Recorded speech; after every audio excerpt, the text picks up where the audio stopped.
Hi friends, இது உங்க DS vlog.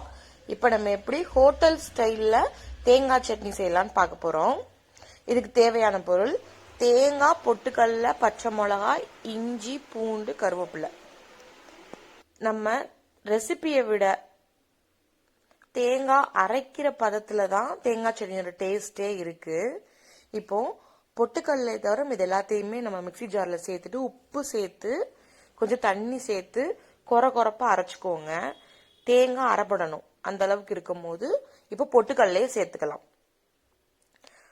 பொட்டுக்கடலை சேர்த்துட்டு கொஞ்சம் தண்ணி சேர்த்து இந்த பதத்துக்கு தான் அரைச்சிருக்கணும். நம்ம ஹோட்டல்லாம் சாப்பிடும் போது தெரியும் அதுல அவங்க என்னென்ன சேர்த்திருக்காங்க அப்படின்னு சொல்லி.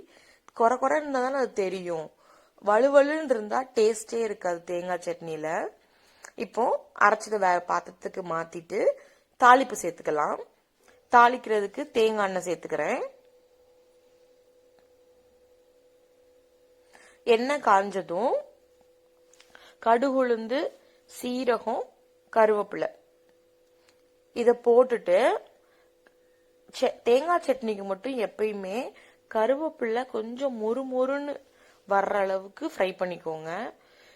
ஏன்னா அதான் அதுல டேஸ்டா இருக்கும். நம்ம தோசைக்கோ இட்லிக்கோ சாப்பிடும் போது அது கொஞ்சம் கிறிஸ்பியா இருந்தா சாப்பிட்றதுக்கு நல்லா இருக்கும். இப்ப தாளிப்பை சேர்த்துக்கலாம். இவ்வளோதான் ஃப்ரெண்ட்ஸ். ஒரு தோசைக்கு, இட்லிக்கு, சப்பாத்திக்கு, பூரிக்கு தேங்காய் சட்னி செம்மையா இருக்கும். செஞ்சு சாப்பிட்டு பார்த்துட்டு எப்படி இருந்துச்சுன்னு கமெண்ட்ஸ் பண்ணுங்க. Thanks to watch my channel. Bye.